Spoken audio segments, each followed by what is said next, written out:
começar e conforme as pessoas forem entrando, eu libero aqui. Só alguns avisos antes. Peraí, deixa eu montar ela aqui. Depois eu desativo o boot, tá, Isabela? Só para não ficar dando eco. Ok. Os perguntas ao decorrer da palestra, vocês mandem no chat. E aí eu repasso para a Isabela. O que acontece? Se vocês quiserem fazer a pergunta no final, para ativar o microfone e falar com ela pessoalmente, então vocês deixam lá para o final da palestra que a gente vai dar um tempinho para quem não quiser botar no chat, ok? O certificado vai ser enviado no formulário durante a palestra no chat e vocês preenchendo o formulário, vocês recebem o certificado. Então, vamos começar. É com você, Isabela. Vamos lá. Então, boa tarde, pessoal. É muito bom estar esse sábado aqui com vocês. E vamos falar um pouquinho sobre Lean. Claro que é uma introdução, então Lean é muito vasto, tem muita coisa, mas vou tentar trazer algo básico e também um caminho das pedras aí de como começar, por onde começar. E eu compartilho sempre conteúdos de Lean, tanto no LinkedIn quanto no Instagram. Meu Instagram e o LinkedIn é Isabela Belintani, tá aqui na tela. Então, aqui vai ser realmente uma introdução, mas podem se sentir à vontade para falar comigo em qualquer rede social, porque eu respondo todo mundo. E aí, esse alinhamento de expectativas eu gosto sempre de falar, porque é importante a gente saber que é uma introdução, que isso é básico, é um início, e que a gente precisa continuar sempre estudando, procurando conhecimento para crescer aí no Lean. E, como a Ana falou, as perguntas a gente escreve aí no chat e deixa para o final, beleza? Bom, como ela falou um pouquinho, eu sou formada em engenharia mecânica, eu sou de Salvador, Bahia. Tenho um MBA em Lean, tenho um MBA em gestão de negócios, que eu terminei esse mês. E já estagiei na Bridgestone, na Texis, na Bosch. Eu estagiei, fui engenheira de processo, fui engenheira industrial e foi lá também que eu comecei aí minha carreira no Lean. E atualmente mudei tem um ano para aqui em Pernambuco para continuar como na implementação do Lean na indústria. Bom, o objetivo dessa palestra é realmente aumentar o conhecimento de vocês sobre Lean, fazer com que vocês cheguem no mercado de trabalho melhor preparados e também sempre melhorar o resultado. Acho que uma das coisas que o pessoal mais fala dos meus posts é que eu tento trazer o Lean sempre para o dia a dia, para a rotina, e a gente já aplica o Lean, né? A gente às vezes só não sabe, não percebe. Então, vou tentar trazer aqui também exemplos mais rotineiros. E o que é Lean, né? Quem não é de engenharia, principalmente engenharia de produção, a gente ouve bastante, mas poucas pessoas sabem o que é, e o Lean tem crescido muito, fora, inclusive, até da própria manufatura, né? Agora, na crise do coronavírus, eu via muito material, muita coisa sobre Lean Healthcare, que é o Lean para ajudar na gestão de hospitais, de clínicas, para atender melhor o paciente, para ter um tempo menor de atendimento, de fila, etc. Mas, se a gente colocar lá no Google, no tradutor, o que é Lean, ele vai trazer essa palavra aqui. Lean quer dizer enxuto, né? E a primeira vez que esse termo foi utilizado foi nesse livro, A Máquina que Mudou o Mundo.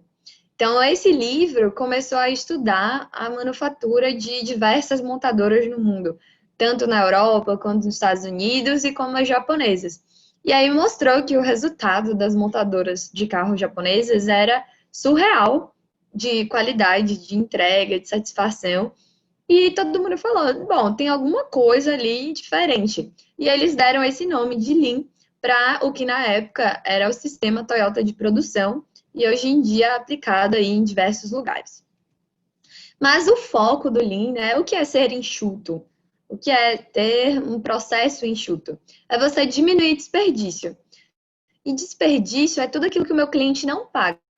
Não é só o que a gente fala, jogar comida fora. Não é só isso. É tudo que o meu cliente não quer. Então, muitas vezes eu posso fazer alguma coisa a mais ou muito bem feita, mas o cliente não está interessado naquilo. Então, isso também é desperdício. Então, o Lean, ele foca em diminuir desperdício. A gente diminui esse desperdício, que é o que o meu cliente não quer, o que ele não valoriza, o que ele não paga, a gente aumenta o valor. E valor, a gente liga muito para dinheiro, conecta muito valor com dinheiro. Só que não. Valor é tudo aquilo que é valorizado naquele processo, naquele produto. É o que o cliente realmente dá valor, né? Que ele paga por aquilo. Então, se o iPhone, por exemplo, ele aumentasse R$ 1.000 para ter uma bateria que durasse 3 dias, eu acredito que poucas pessoas iam comprar, porque a bateria as pessoas não valorizam tanto, né? O que a bateria dura hoje em dia já está ok, elas valorizam uma boa câmera, um sistema operacional bom, acesso à internet, aplicativo. Então, é realmente o que o cliente valoriza, né? E o Lean foca nisso. Quanto mais eu aumento o valor de tudo que eu faço, mais eu diminuo o desperdício e mais produtivo eu vou ser. Então, é sempre aí focar na eliminação de desperdício. E aí a Toyota, ela trouxe 3 M's, 3 M's famosos aí. O primeiro é Muri. Muri quer dizer sobrecarga. Então, eu dei esse exemplo aqui, quando o supermercado tem um caixa só e ele tem uma fila enorme, então você tem uma sobrecarga.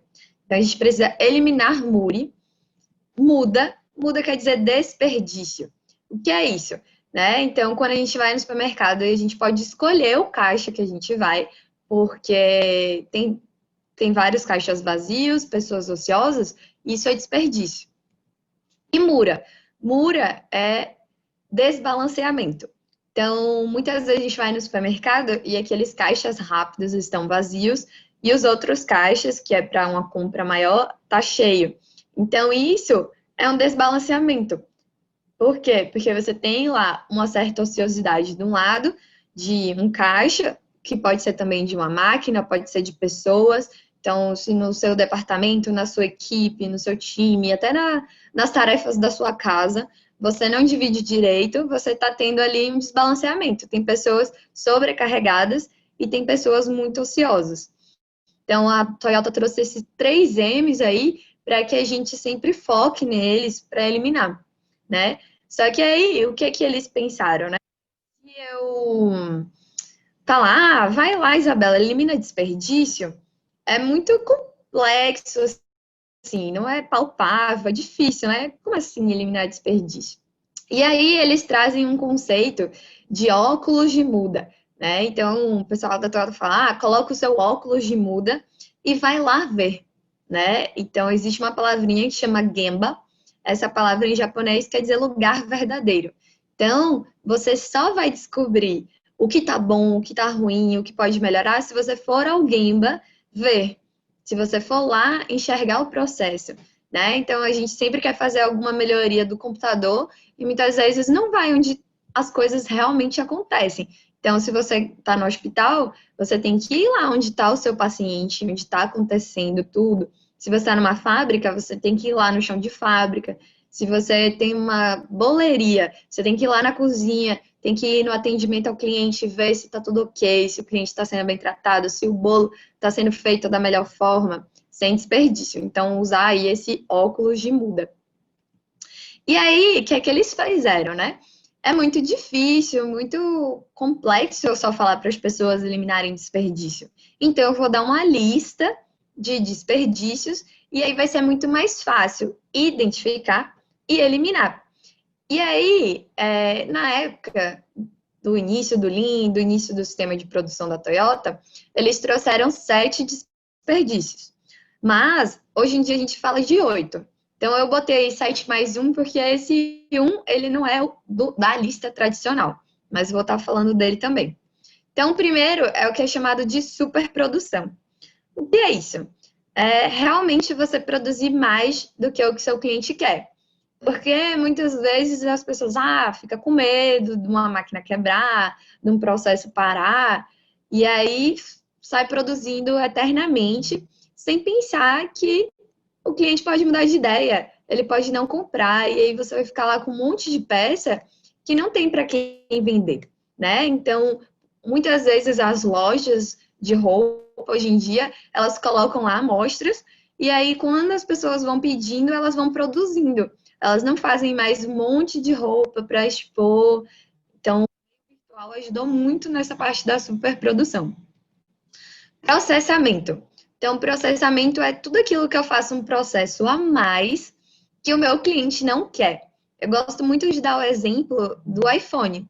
Então, antigamente o iPhone ele tinha dois furos, um para você escutar música e o outro para carregar o celular. Só que, aparentemente, isso agrega valor. Só que o cliente ele não queria os furos, né? Ele queria ouvir música e carregar o celular. Então, a Apple tirou um processo da linha dela, que era um processo a mais, eram dois furos, e agora ela tem um furo só, que tem as duas funções, de ouvir música e descarregar o celular. E o celular, inclusive, ficou mais caro e as pessoas continuam comprando. Então, processamento é tudo aquilo que é o processo a mais e que não é necessário. Muitas vezes você pergunta, você olha assim e pensa, poxa, por que isso é feito? Né? E aí, quando você pergunta, as pessoas falam, ah, sempre foi feito assim. Então, é importante também perguntar, questionar, por que, será que aquele processo é realmente necessário? Então, é sempre importante estar questionando. Estoque. Então, estoque é dinheiro parado. Estoque é um desperdício porque quando a gente recebe o nosso salário, a gente não gasta ele todo no supermercado para ficar lá com compras para 6 meses à frente, né? Por quê? Porque a gente tem outras contas para pagar. Tem energia, água, aluguel. Então, estoque é o dinheiro parado. Você pode pegar esse dinheiro que está lá estocado em algo físico e investir em gerar outra coisa. E o estoque, ele também gera um desperdício de espaço, né? Porque você precisa de espaço para estocar. Então, o espaço também é capacidade e também é algo pago, né? Transporte. Então, quem nunca sonhou com teletransporte, em pensar em um lugar e já aparecer lá? Transporte é desperdício? Claro que se você for uma empresa de transportes, né, de entregas, não é desperdício, o seu valor é aquilo. Mas vem do desperdício de outras empresas. O transporte é necessário? É, mas quanto menor for essa distância, esse transporte, melhor. Então, às vezes, a gente vai pedir algo, a gente prefere pedir de um restaurante próximo, porque vai chegar mais rápido, né? Ninguém gosta de esperar elevador, andar de elevador, de se deslocar para um lugar, pegar trânsito, porque é desperdício de tempo. Movimentação. Então, movimentação também é desperdício, né? A gente sempre tem que pensar no layout que a gente se movimente menos, porque quando a gente tem que buscar alguma coisa em algum lugar, a gente está perdendo tempo também. Por isso que se a gente pensar na cozinha, a geladeira está lá do lado do fogão e as panelas estão lá e a comida está lá, tudo muito próximo. Não fica espalhado pela casa, a geladeira no canto, o fogão no outro.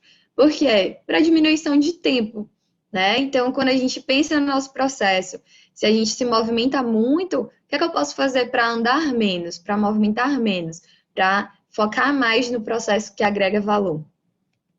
Defeito. Esse não precisa nem falar, né? Nenhum cliente gosta de receber defeito.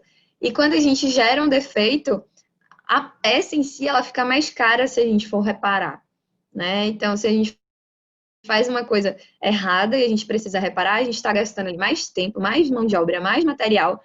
Então, ela fica mais cara, só que na verdade é só o custo, porque o valor, o preço que o cliente vai pagar é o mesmo. Então, defeito também é desperdício. Espera.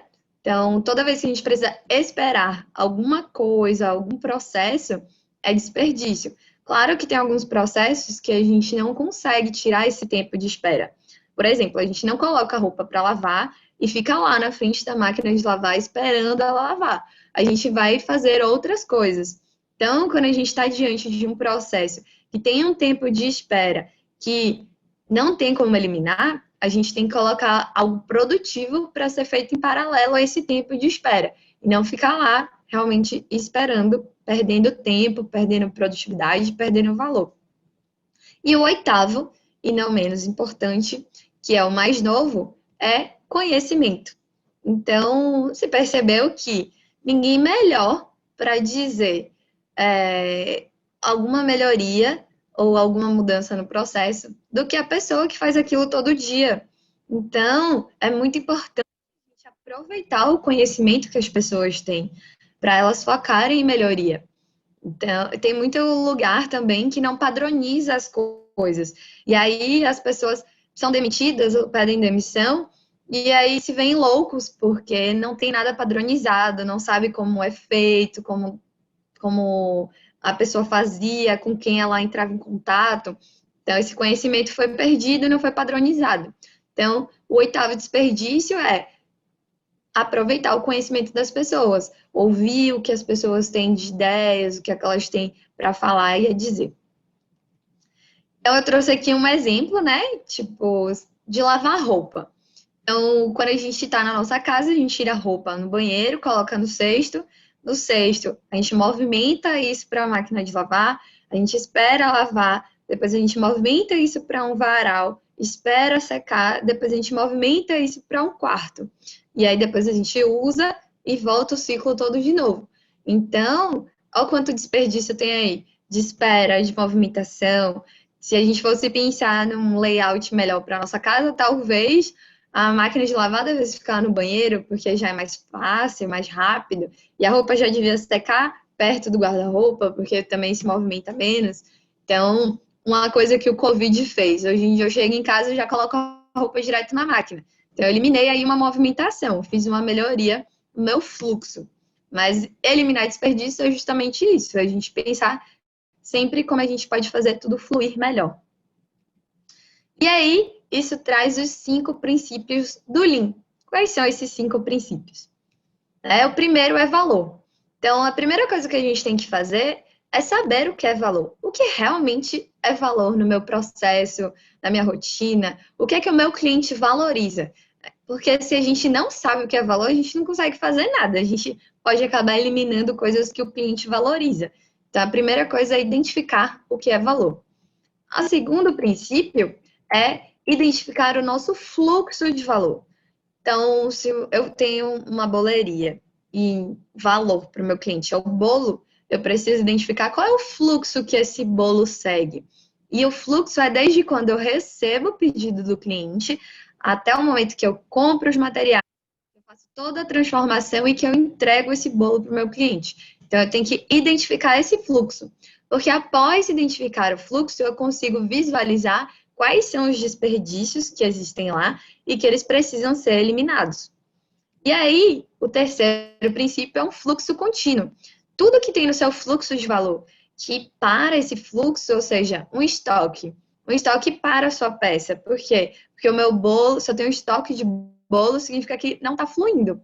Então, eu preciso identificar esses desperdícios e criar um fluxo contínuo, fazer com que ele flua da melhor maneira, desde o momento que eu recebo o pedido do cliente até o momento que eu entrego.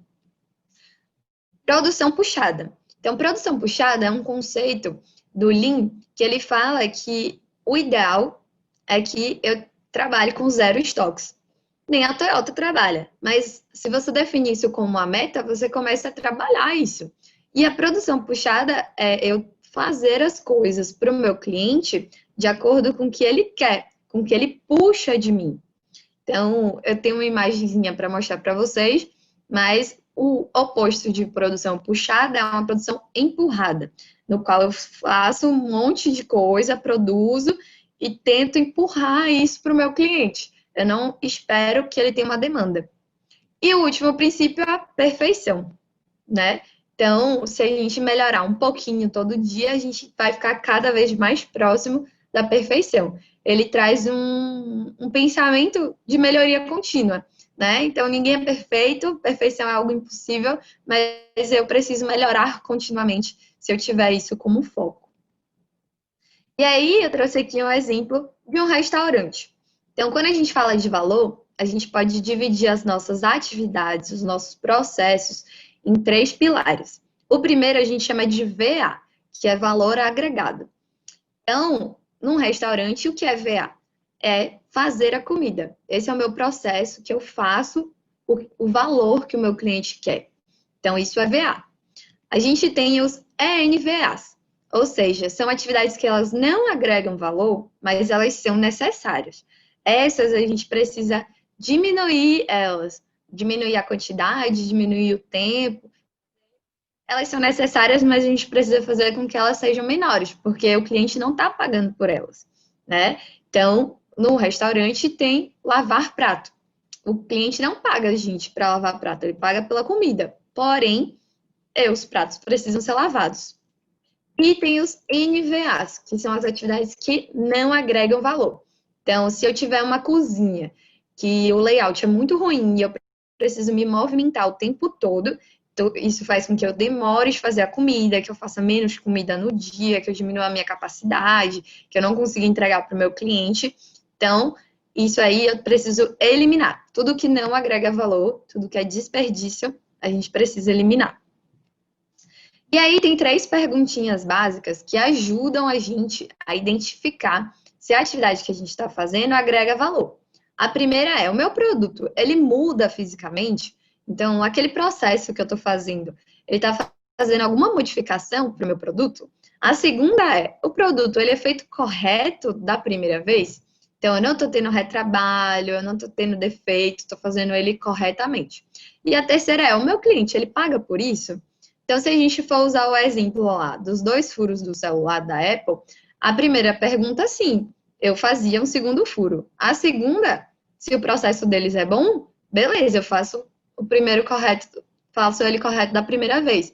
Porém, o meu cliente não estava pagando por isso, né? Ele paga pela função, mas ele não estava pagando pelo furo em si.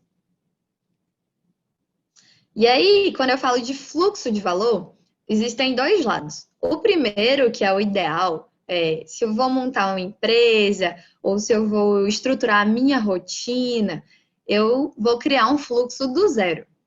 Mas a maioria dos lugares e das empresas, eles já existem, né? Então, primeiro se eu vou criar um fluxo, eu preciso criar esse fluxo na melhor sequência possível, que eu já vou iniciar ele de uma maneira contínua. Mas, se ele já existe, eu preciso mapear. Então, fazer um mapeamento do fluxo de valor e vou fazer a análise das operações desse fluxo. E aqui tem um exemplo de um VSM, que a gente usa para manufatura. Mas existem outros tipos de VSM que a gente usa para mapear atividades administrativas. E aí eu preciso criar um fluxo contínuo.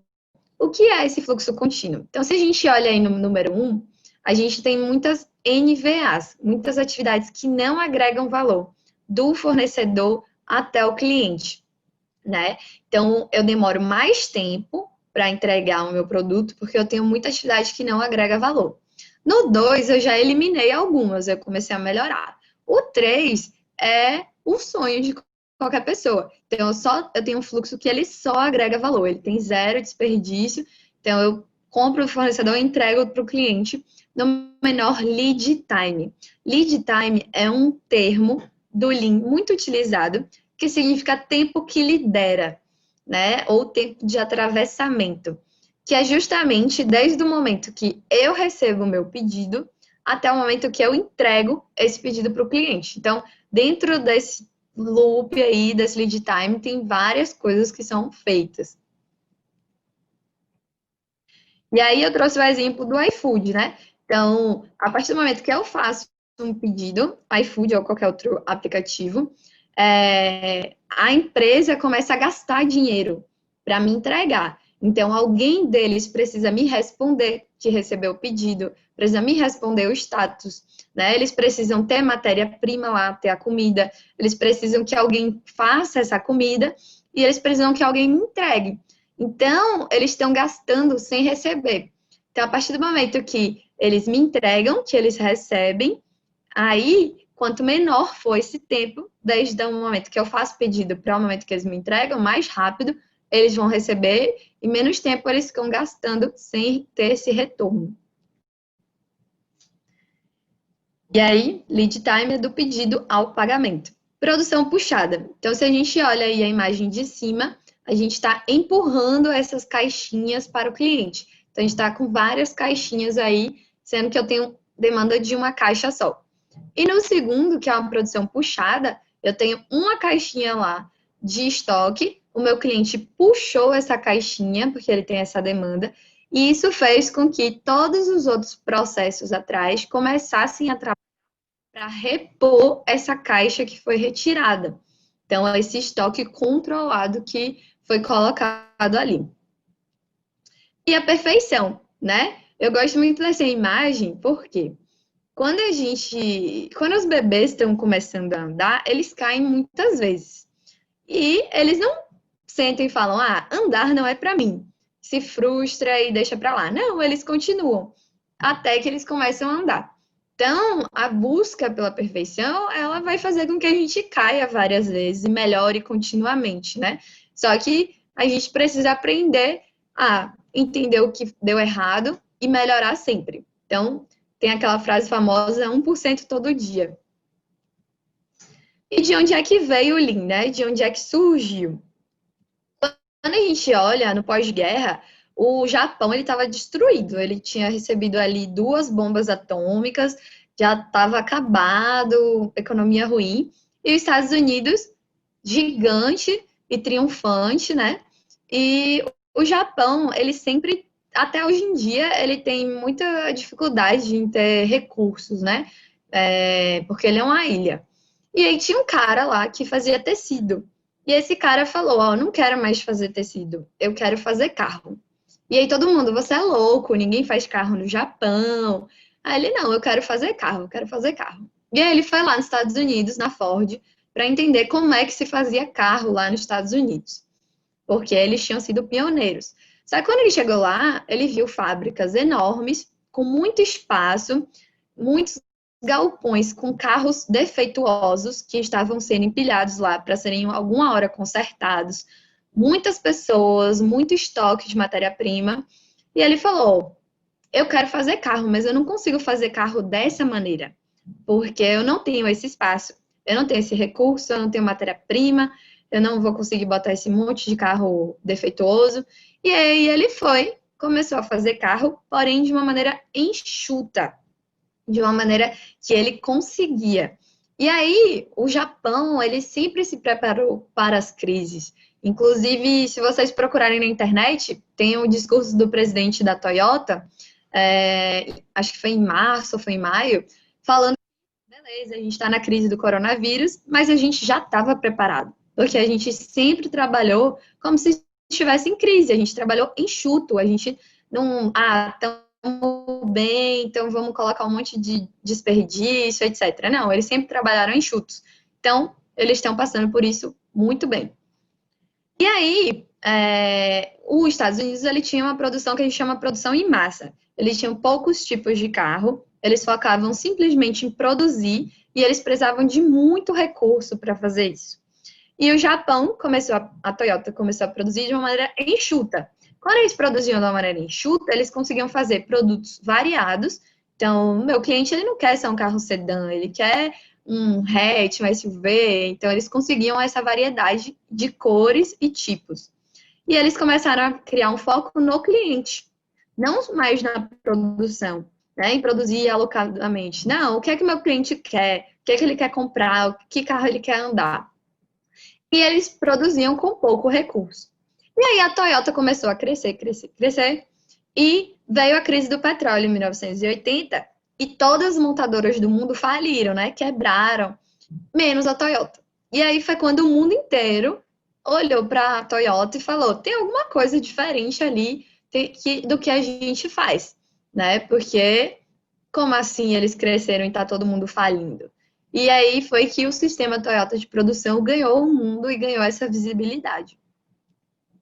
E aí tem o livro A Máquina que Mudou o Mundo, e eu gosto de falar que essa é a fórmula que mudou o mundo. Então, antigamente, o que é que acontecia?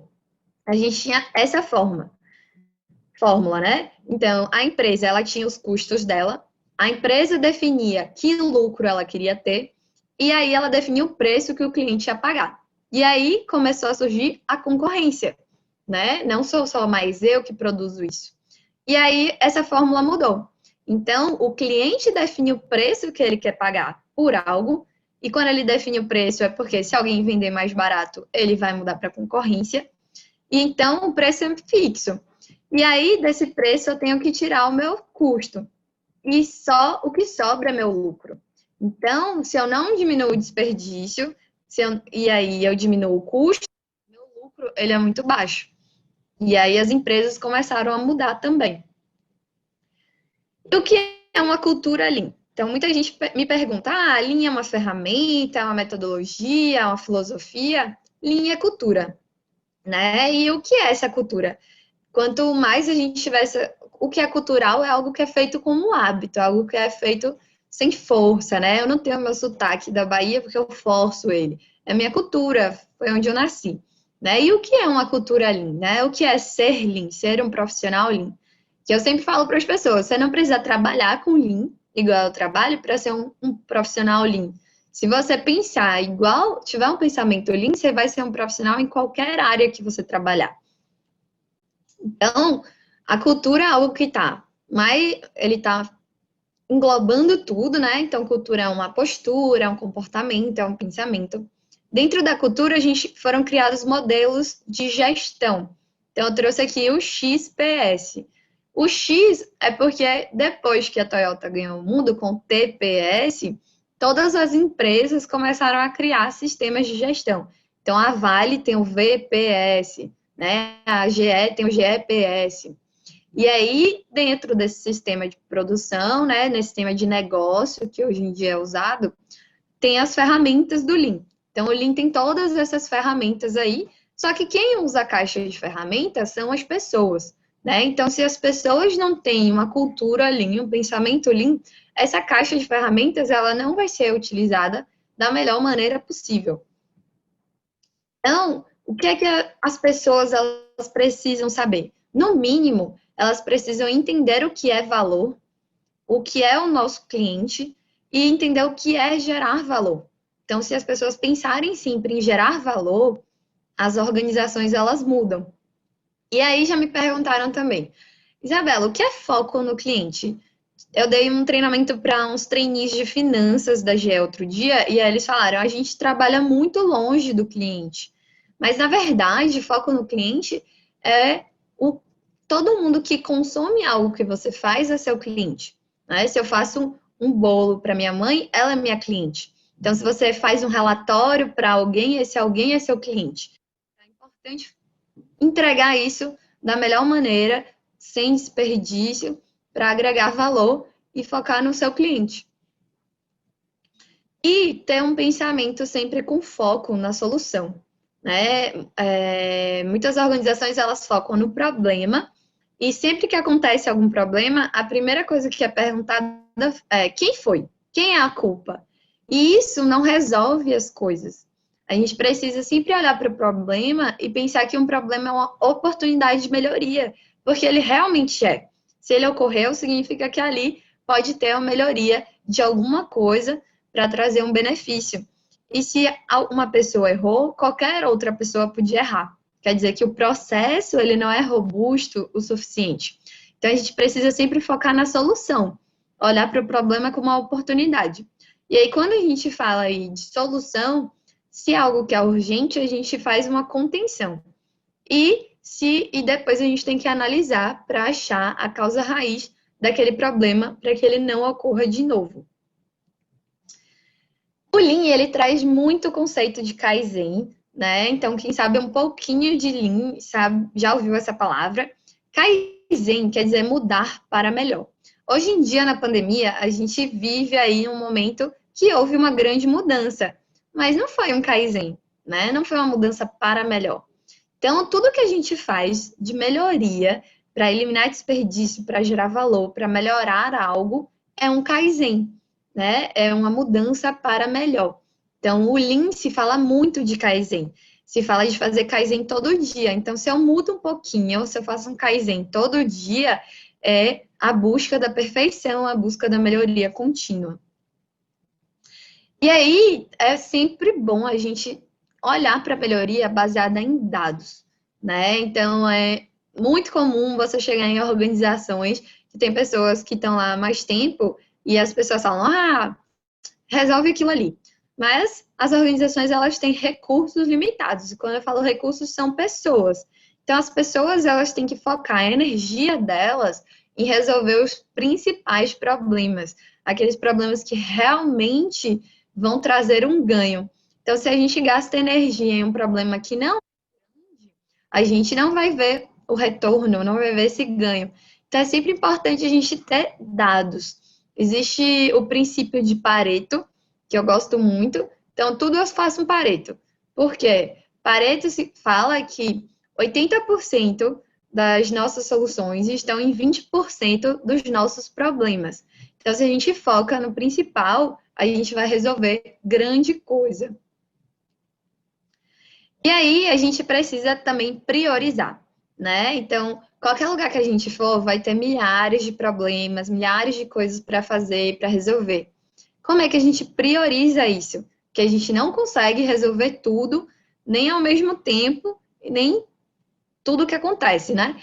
Então, eu gosto muito da matriz de Eisenhower, que é essa matriz aqui, que ela tem outros nomes, esforço-ganho, esforço-impacto, que quer dizer o seguinte: você tem que focar no que tem um esforço baixo e um impacto alto.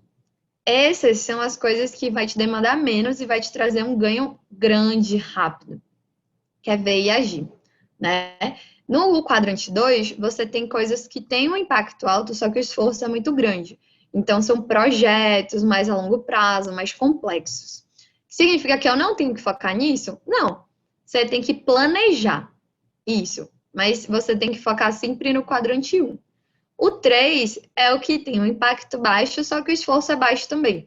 Então, são o que a gente chama de ganhos rápidos. São coisas que eu vou fazer, vou ganhar um pouquinho, um pouquinho, um pouquinho, porque o esforço é baixo. E tudo que eu tenho que ter um esforço muito grande, mas o meu retorno vai ser baixo, eu descarto, nem perco energia com aquilo, que é o quadrante 4. E aí, o Lean, ele traz também padronizar para iniciar. Então, tem esse gráfico aqui. O que é que esse gráfico quer dizer? Eu tenho uma performance que ela está variando dia a dia, de acordo com o tempo. Tem dia que eu vou muito bem, bem acima da meta. Tem dia que eu vou muito mal, bem abaixo da meta. Então, isso significa que eu não tenho um padrão. E se eu tenho um padrão, esse padrão ele não é bom o suficiente. Porque quando a gente tem um padrão, a gente consegue repetir os resultados. Então, se minha performance foi e eu tenho um padrão, eu consigo enxergar o porquê que aquilo deu errado. Mas se eu não tenho um padrão, eu vou ter dias muito bons, vou ter dias muito ruins, e eu não consigo nem visualizar o que fazer para melhorar e o porquê deu errado. Então a gente vai e se pergunta qual é o padrão, né? Quando a gente vê uma performance que varia tanto. E aí, se falar, não, a gente tem um padrão, mas esse padrão ele está sendo seguido, né? Porque está variando tanto. E aí a gente vai e define um bom padrão a ser seguido. Quando isso acontece, a gente fala que é apagar fogo. Então, cada dia eu tenho um problema diferente para resolver, ou às vezes até o mesmo problema que fica se repetindo. Então, fica igual bombeiro louco apagando fogo, né? E é muito cansativo, é muito desgastante. Porém, a gente vai definir um padrão e o que acontece? Muitas vezes a gente define esse padrão, como ele é inicial, ele traz uma estabilidade na minha performance, no meu resultado, mas ele não atinge a meta. E aí, como eu já tenho um padrão, eu preciso me perguntar qual é o meu principal problema? O que está fazendo com que eu não atinja essa meta? Como é algo que já está constante, é muito mais simples visualizar esse problema, trabalhar ele e melhorar, porque ele já é constante, todo dia acontece a mesma coisa, do mesmo jeito. E aí a gente chega no Lean, né? O que é o Lean? Eu vou, faço uma melhoria, ou seja, eu melhoro o meu degrau, né? Estabilizo para depois melhorar de novo. Então, quando eu tenho estabilidade, eu consigo visualizar a melhoria. E aí, tem aqui a casa da Toyota, que a base dela é a estabilidade. Significa que eu não posso ser Lean sem ter a estabilidade? Não. Inclusive, o padrão, ele é Lean e ele te ajuda a ter uma estabilidade, né? E aí, o que é essa estabilidade? É eu ter um trabalho padronizado, eu fazer kaizens, ou seja, mudanças, melhorias, Heijunka, Heijunka é um termo em japonês que significa nivelamento. Então, eu vou nivelar a minha produção, eu vou fazer tudo que o meu cliente quer, quando ele quer. E aí, os pilares que a gente vai subindo, né? Primeiro a gente faz a base. Muita gente ele quer chegar lá em cima e não tem nem a base. Então, a gente precisa primeiro da base. E aí, de um lado, a gente tem o que é chamado de just in time, ou seja, no tempo. Então, eu vou entregar de acordo com a minha demanda, no tempo que o meu cliente solicita.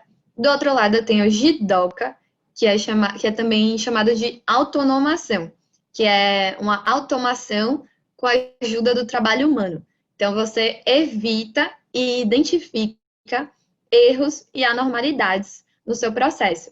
E aí, quando você identifica problemas, você resolve eles. Então, se eu entrego no tempo certo e resolvo os meus problemas e identifico eles, eu entrego com a maior qualidade, o menor custo e o menor tempo, né? O menor lead time. E aí eu alcanço o meu cliente que está lá em cima. E aí, uma coisa muito legal que a Toyota traz é quem é que mora dentro dessa casa? São as pessoas, né? São os funcionários. Então, o Lean, ele sempre fala sobre pessoas. A gente precisa trabalhar a cabeça das pessoas. As pessoas precisam pensar em melhorias, elas precisam pensar em solução, porque é elas que fazem tudo isso aí acontecer. Então, quem mora dentro da casa da Toyota são as pessoas. E aí, eu trouxe esse conceito aqui de PDCA. O que é o PDCA? Né? É uma metodologia que te ajuda a estruturar, né, as coisas. Então, qualquer coisa, pode ser um projeto, pode ser uma rotina sua que você quer melhorar. Eu utilizei o PDCA, por exemplo, para estruturar o meu TCC, na época que eu estava na faculdade. Então, e trouxe um exemplo também aqui de dieta. Então, eu uso o PDCA para fazer dieta também. O P significa planejar, vem do plan em inglês. Então, o P, ele fala que, primeiramente, a gente tem que identificar o meu problema, né? Como é que eu vou resolver algo se eu não sei exatamente o que é esse algo? E o que é um problema? Um problema é qualquer desvio do meu padrão que eu planejei, né? Então, se eu tenho um desvio, eu tenho um problema. Então, eu preciso definir qual é esse problema, eu vou estudar ele, eu vou verificar se ele tem acontecido várias vezes, vou verificar quais foram as perdas que eu tive com problema, quais foram os efeitos que esse problema causou. Depois eu vou analisar esse problema, vou analisar esse fenômeno. Como é que é um problema muito grande e a gente não vai conseguir tratar? Então, existe um termo que se chama slice the elephant, ou seja, fatia o elefante. Você tem um problema muito grande, divida ele em problemas pequenos. Porque quando você tem um problema pequeno, você consegue estudar ele, resolver ele e controlar. Se você quiser resolver um problema grande, esse problema grande ele tem várias etapas, ele tem vários efeitos que muitas vezes você está trabalhando em um e aí o resto dá errado. Então, essa figura aqui a gente chama de árvore de indicador, árvore de KPI, KPI Tree. E o que é isso? Ele mostra a conexão de um problema grande ou de um indicador grande que a gente consegue dividir em pequenas partes. Então, é sempre importante a gente trabalhar na base da KPI Tree, na base dos indicadores. Então, eu vou desdobrar esse problema em problemas menores. E aí, eu vou analisar o meu processo. Então, quando a gente fala de problema, a gente sempre fala que a gente tem sintomas, e aí esses sintomas são causados por problemas, e esses problemas, eles são causados por diversas causas. E as pessoas erram muito porque elas querem sempre resolver o sintoma, né? Elas não chegam na causa. Então, se o carro tá vazando água, aí, beleza, vou tapar aqui o furo. Eu tô tapando o sintoma, mas por que o carro tá vazando água, né? O que foi que aconteceu que fez com que esse sintoma acontecesse? Então, eu gosto muito desse exemplo aqui. Quando a gente tem febre, a febre é um sintoma, a gente não trata a febre. A gente toma um remédio para conter a febre, que é o que eu tinha falado de ações urgentes, são chamadas de ações de contenção. E essa febre, ela é causada por um problema. Então, aqui eu tenho um problema que chama infecção urinária. Se eu tomar um remédio para infecção urinária, ela vai passar? Vai. significa que ela nunca mais vai voltar? Não. Então, a gente precisa entender qual foi a causa disso para que não volte a ocorrer esse problema por essa causa específica. E no final, era a falta de água. Então, a gente resolveu aí. Então, eu preciso definir essas causas, escolher aí. Sempre vão ter 1000 causas, né, para causar um problema, mas quais são as mais prováveis no momento que eu estou que podem ter causado esse problema?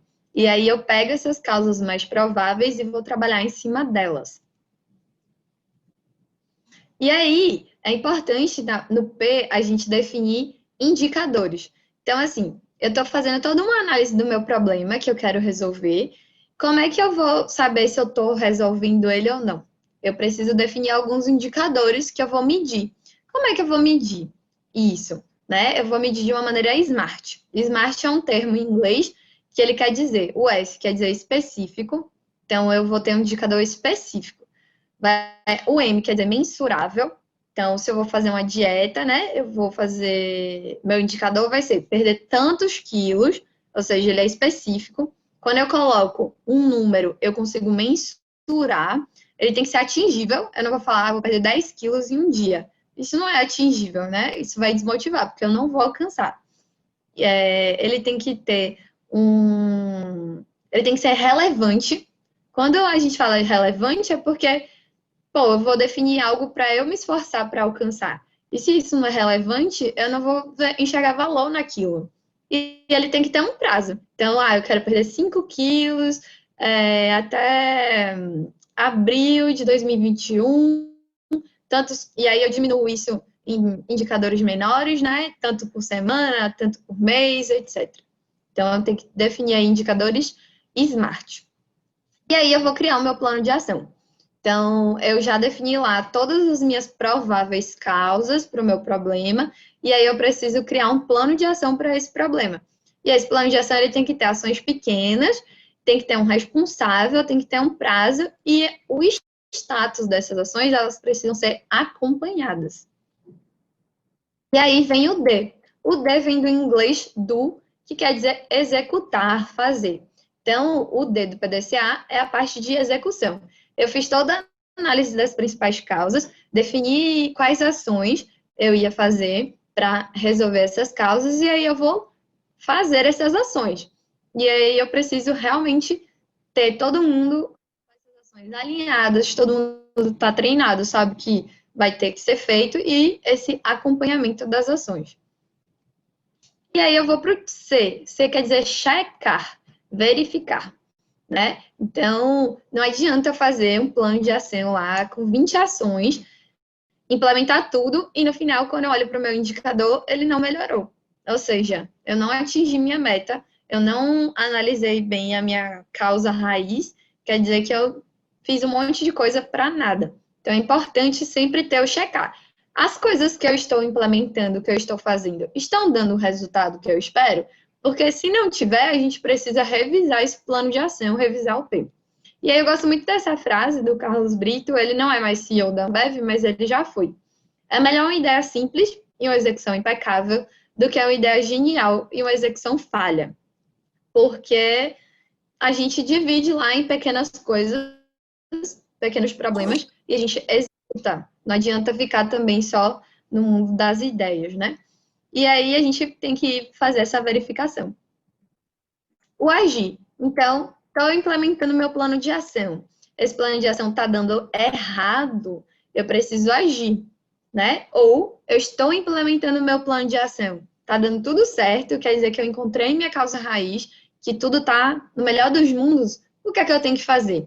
Aí que as pessoas pecam muito, né? Elas não padronizam as ações e elas não treinam. Ah, beleza, implementei, deu certo. Vira as costas e vai embora. Então, é importante fazer a padronização e o treinamento e o acompanhamento. Então, é sempre importante a gente ter algo que a gente chama de confirmação de processo. Então, eu implementei algo novo. Lembra que para criar um hábito, você precisa de 30 dias repetindo uma coisa? E isso serve para tudo, tanto para hábitos pessoais, como para uma mudança num trabalho, em um processo.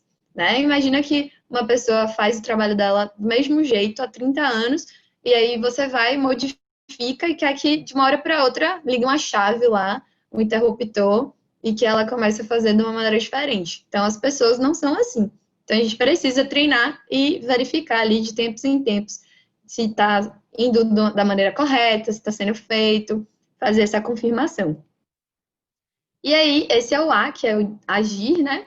Que é o act em inglês.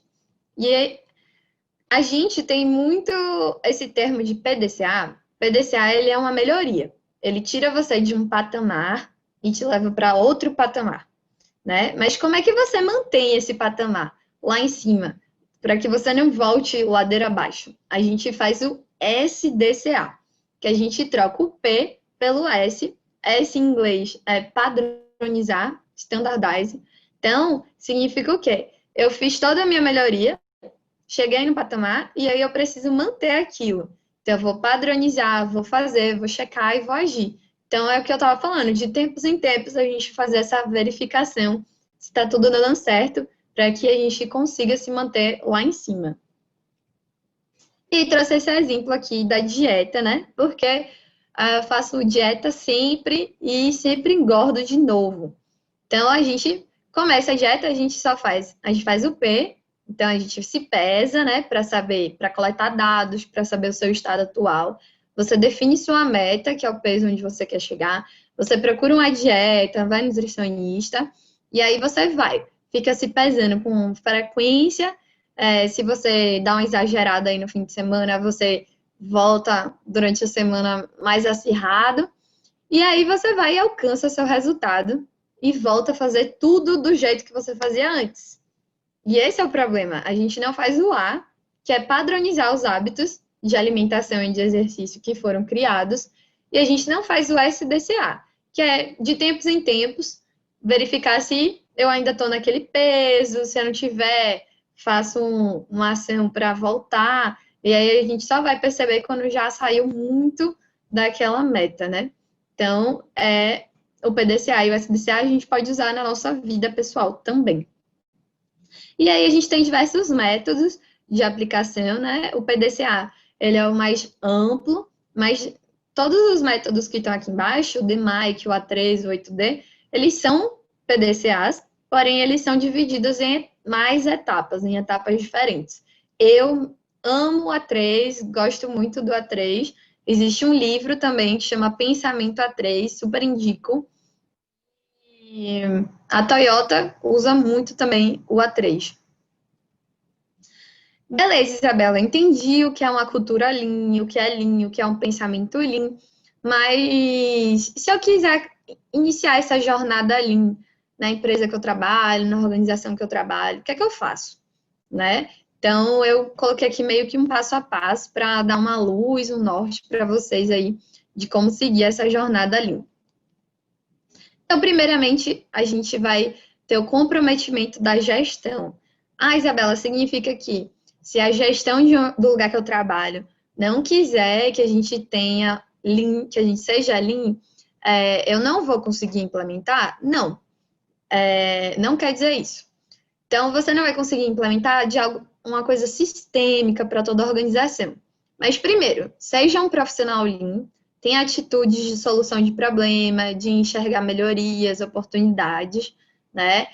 Faça isso de uma maneira seguindo o PDCA, faça Kaizen, mas você não vai conseguir de uma maneira sistêmica, mas você pode fazer no seu departamento onde você está, você pode implementar o Lean e com certeza isso vai fazer com que os resultados daquele lugar aumentem muito. E isso vai começar a chamar atenção. Poxa, o que é que eles estão fazendo diferente ali?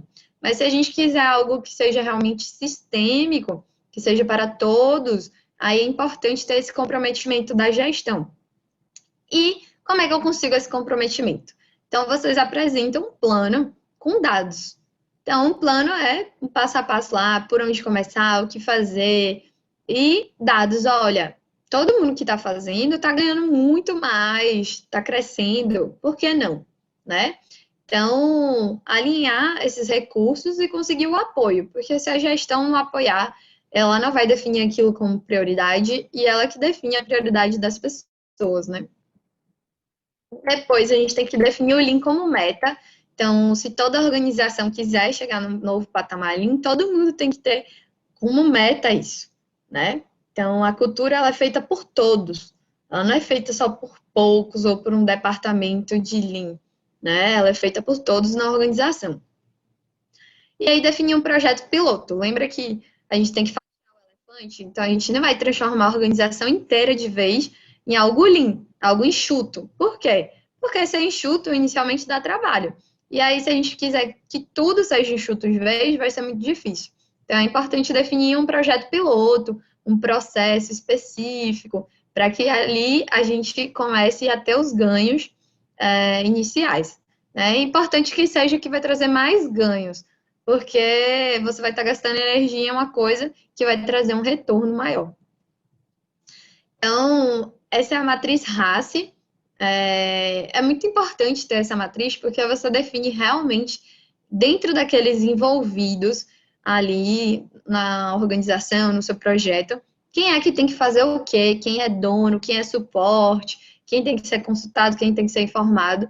Então, essa matriz, ela deixa todo mundo na mesma página, né? Definir responsabilidades. E aí, tem um líder, tem um apoio, tem um sensei lá para orientar e definir também uma matriz de treinamento. Então, treinamento é muito importante para que todo mundo saiba o porquê está fazendo as coisas. Então, por quê, né? Porque eu quero ser Lean. O que é Lean? É importante. Então, sempre que eu vou fazer algum trabalho, eu sempre treino as pessoas, explico para elas o que é aquilo, por que aquilo está sendo feito, para que elas tenham consciência de tudo.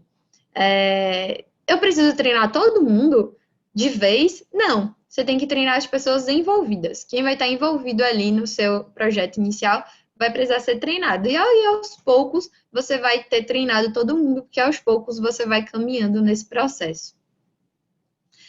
Então, qual é o meu estado atual? Essa é uma parte muito importante. Saber onde você está. Então, lembra que na dieta você primeiro se pesa para você saber seu estado atual? É importante, por quê? Eu cometia muito esse erro no meu estágio. Eu implementava várias melhorias, mostrava para o meu chefe do estágio, aí ele falava: Nossa, que massa, Isabela, qual foi o ganho real? Tipo, eu sabia que tinha sido uma melhoria, ele também, e a gente via que tinha sido ganho, mas eu não conseguia mensurar o quanto, porque eu não tinha mapeado o estado atual. Então, isso é importante. Primeiro, você começa a coletar dados, então você vai definir o que é necessário, vai construir o seu fluxo de valor. Então, se eu tenho uma empresa, qual é o meu estado atual dessa empresa? Quanto é que eu lucro? Quanto é que eu gasto?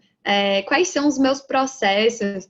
Então, muita gente inicia empresas, inicia negócios e nem escreve quais são os processos delas, internos e externos, né? Qual é o processo que eu faço para atingir meu cliente? Então, é importante isso também. E aí, eu vou analisar quais são os gargalos. Gargalo é tudo aquilo que impede o meu fluxo, que impede as coisas de fluírem. E vou analisar também aonde estão os 8 desperdícios dentro desse meu processo. E aí eu vou desenhar o meu VSD. Então, se VSM é o mapeamento do fluxo de valor, VSM é o desenho do fluxo de valor.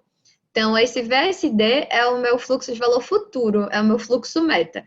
Então, se eu mapeei o meu estado atual, ou seja, onde eu estou, eu vou mapear agora onde eu quero chegar. E aí, eu estou aqui, quero chegar aqui, o que é que eu preciso fazer nesse meio aí, que a gente chama de gap? Então, no mínimo, a gente faz um VSD ali para 6 meses à frente ou 1 ano à frente.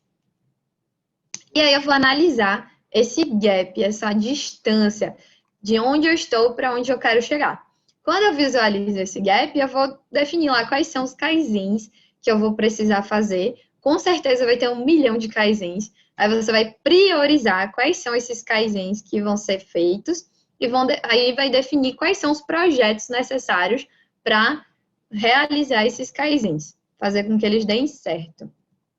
E aí a gente vai fazer esses projetos utilizando PDCA.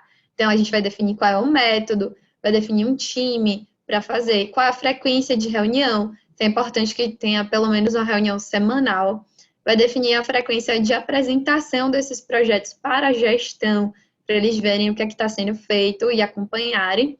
E também para que as pessoas deem valor, se sintam valorizadas ao estar fazendo aquilo e definir, claro, o prazo que aquele projeto tem que ser finalizado. A gente precisa de controle de indicadores muito claros. Então, quanto a gente precisa definir os indicadores e as metas, e a gente tem que fazer uma verificação diária, né, que a gente chama de gerenciamento diário. Então, todo dia a gente precisa olhar para esses indicadores e verificar como foi meu dia anterior, o que é que eu posso melhorar, o que é que deu errado ontem que eu tenho que melhorar para hoje, para que não aconteça de novo. Então, as pessoas, elas costumam olhar indicador no final do mês. No final do mês, você já perdeu muito tempo, né? Você já perdeu sua meta, você já perdeu sua semana. Então, é importante ter isso de uma maneira bem visual. Então, o que é visual? É lá, verde, vermelho. Então, se está vermelho, chama atenção logo, né? Por que está vermelho? O que é que a gente vai fazer? Qual a contenção que a gente vai colocar? E isso a gente chama de senso de urgência, né? Então, quando a gente cria um senso de urgência, a gente vê que a gente precisa fazer as coisas e não aceita esses desvios, esses indicadores ruins. E aí a gente cria isso de uma maneira visual, né? Então, eu faço essa pergunta: se eu entrar na empresa, na sua empresa, eu consigo visualizar se ela está bem ou não? Então, é importante. Visualmente, se eu não consigo, como é que as pessoas vão conseguir? Como é que elas vão ficar felizes com os bons indicadores ou vão se preocupar quando os indicadores estiverem ruins? Eu preciso criar uma estabilidade mínima, né? E essa estabilidade mínima vem de padrões operacionais, indicadores estáveis e a reação a esses indicadores. Então, uma vez, por exemplo, eu fui numa farmácia e tinha uma fila enorme e tinha um vendedor sendo treinado pela outra, um caixa sendo treinado por uma outra caixa, né? Ou seja, podiam estar ali duas pessoas atendendo aquela fila enorme, mas só tinha uma porque a outra estava ali. Não, clique aqui, clique lá. Ah, eu falei, por que você não faz um passo a passo com fotos? E aí, toda pessoa nova que veio na farmácia, você só entrega isso e aí ele vai conseguir passar as compras no caixa sem perder essa capacidade. Então, é uma coisa simples, são padrões operacionais. Quanto mais padrões a gente tiver, melhor, mais claro fica para todo mundo. E, claro, a melhoria contínua. Então, a gente precisa aumentar a maturidade Lean, né? Então, a gente aqui tem várias ferramentas do Lean. Então, eu falei de algumas, falei de Gemba, falei de KPI, mas o Lean ele tem diversas ferramentas, né? Então, a partir do momento que eu vou melhorando a minha maturidade, vou construindo a minha casa da Toyota ali, eu vou conseguindo implementar mais ferramentas Lean, né? Eu fazer tudo de vez, o que é que muita gente faz, não dá certo, é difícil, é trabalhoso, mas é importante começar aos poucos e ter sempre a manutenção da cultura Lean. O que é essa manutenção? Né? Fazer ali ciclos de melhorias periódicos. Então, poxa, será que só no final do ano eu vou definir? A gente faz muito isso, né? Ano novo, a gente faz lá uma lista de metas que a gente quer alcançar no ano seguinte e a gente não olha, né, essa lista de metas depois. A gente deixa essa lista para só olhar no ano seguinte. E aí a gente vê se a gente alcançou ou não alcançou. Então é importante a gente só olhar, definir períodos para a gente estar ali refletindo e verificando essas metas. Então, a gente precisa do apoio, comprometimento, a gente precisa aprender a enxergar, a gente precisa de gestão à vista, a gente precisa solucionar problemas. Então, e a solução de problemas, ela traz a perfeição, né, a melhoria. E aqui tem alguns livros que eu indico para vocês. Então, tem todos esses livros aqui para que vocês se interessarem para aprender um pouco mais sobre esse assunto. E parabéns para vocês por estarem aqui no sábado me ouvindo. Então, a procura por conhecimento ela é muito, muito importante. Obrigada por estarem aqui, né? Por disporem do tempo de vocês. E agora eu vou dar uma olhada aqui nas perguntas. Alguém tem alguma dúvida? Manda no chat ou abre o microfone e faz as perguntas aí. Isabela, a gente tem uma pergunta do Fernando. Ele quer saber, ele quer saber se o PDCA ou PDSA. Poderia me dizer as diferenças? Então, o S, ele vem de padronização, né? Eu gosto muito de usar PDCA ou SDCA. O PDSA, eu nunca tinha visualizado, não. Posso até dar uma olhada aqui. Mas o PDCA é realmente algo que eu vou criar novo e que eu vou resolver algum problema, né? Eu vou fazer algo novo. E o SDCA, eu vou manter aquilo que eu já tenho, né? Eu vou criar rotinas para que eu mantenha o meu resultado, para que eu mantenha todos os padrões que são existentes. Um exemplo, quando a gente quer aumentar o output de uma linha, a gente vai fazer lá um PDCA para fazer um novo balanceamento, para aumentar a capacidade. Só que depois que você faz esse balanceamento, você cria ali novos padrões. E aí você precisa criar um SDCA, que é uma rotina de verificação desses padrões, para que a gente não, para que eles não se percam, né? Para a gente estar sempre visualizando ali desvios. Alguém tem mais alguma dúvida? Mais uma do Fernando, Isabela. PDCA e DMAIC são similares? Então, como eu mostrei, o PDCA, o DMAIC é um PDCA, né? Só que o fluxo de pensamento do DMAIC, ele tem passos diferentes do PDCA, mas ele segue o ciclo PDCA também, só que ele tem algumas etapas diferentes.